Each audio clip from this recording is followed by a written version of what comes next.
The Brothers of the East was a secret order formed in Greece that eventually set up their headquarters in Istanbul. They practiced alchemy, they studied sacred geometry, they performed rites and rituals incorporating astrology, astronomy, music, and mathematics. So when Hugh de Payens, a French nobleman, met the Brothers of the East, he was excited. De Payens was technically Catholic, as most of Europe was, but he had family members who were of the Sufi Islamic faith, which is the more mystical side of Islam. De Payens had been told of this secret group that possessed and was protecting ancient knowledge. He wanted to meet this group and see for himself. At this time in history, Europe was in chaos.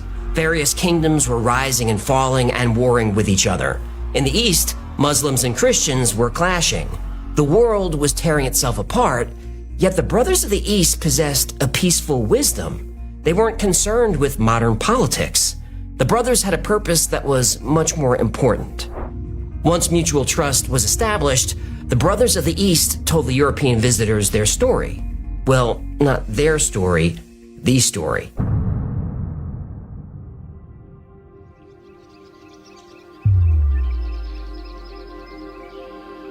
It was the story of an ancient civilization that thrived thousands of years ago. The people were highly spiritual and highly advanced. It was a civilization that was free of poverty. Wealth was meaningless. They devised methods of growing crops so that every citizen was fed. They could control the weather. Droughts and famine were impossible. To Hugh de Payens, this civilization had abilities that sounded like miracles or like sorcery. They could communicate over long distances instantly somehow. They had a way of levitating objects no matter how large or how heavy. They had medicine that could cure any illness, allowing people to live very long lives. War didn't exist. There was such an abundance of resources that anyone can have whatever they wanted. And what these people wanted most was to pursue their own spirituality. And then they were gone. How, de Payens asked, could a civilization this powerful, who seemed to be able to control nature itself, be suddenly wiped out?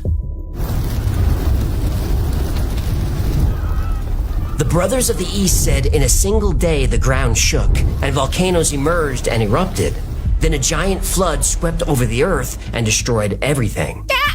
I know where this is going. It was then that Hugh de Payens and his 8 knights learned of Atlantis. Yahtzee! Hugh de Payens and his fellow knights were riveted by the story. De Payens was a nobleman, a count in fact.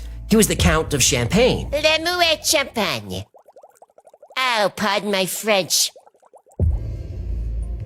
De Payens was an educated man. He knew about Plato and his stories of the island of Atlantis. He thought they were just stories. The brothers said Plato was mostly correct. But Atlantis wasn't just a city or even just an island. It was a civilization that spanned the globe. And each city was connected using transportation technology that again sounded like magic. The story became almost overwhelming. Almost. The brothers said that ancient relics of Atlantis still exist, and they still possess their power. The power to travel great distances, the power of communication, the power to heal, perhaps even the secret to immortality. If ever discovered, these artifacts would be the most powerful and dangerous devices on Earth. De Payens said that any kingdom, any country, any religion would kill to have access to this power. The Brothers of the East agreed. The technology of Atlantis could not fall into the wrong hands, so Hugh de Payens was offered an assignment: find the ancient artifacts and bring them back to Europe for safekeeping. Hugh and the other 8 men immediately agreed and formed a secret fellowship. But where do they start looking? The brothers said they'll find artifacts under the location of what used to be King Solomon's temple, the Temple Mount in Jerusalem. The knights would have to act quickly. The Holy Land was a dangerous place. Jerusalem was taken by Christian crusaders in 1099, but who knows how long they can hold it. And there was another problem. It wasn't just the knights that knew about the artifacts. Groups of Christians, Jews, Muslims, they were searching too. So when the knights arrived in the Holy Land in 1120, they set up their headquarters where Solomon's temple once stood. They officially became known as Poor Fellow Soldiers of Christ and the Temple of Solomon, the Knights Templar. and the Knights played the role of courageous warrior monks, protecting Christians making the long pilgrimage to the Holy Land. But while some Knights Templar guarded Jerusalem, other knights were digging beneath it. Day and night they dug, until one day they struck gold. Literally. The Brothers of the East were right. They promised the Knights Templar that if they dug under the Temple Mount, they would find artifacts that once belonged to the great civilization of Atlantis. The Knights found a large box made of acacia wood and gold.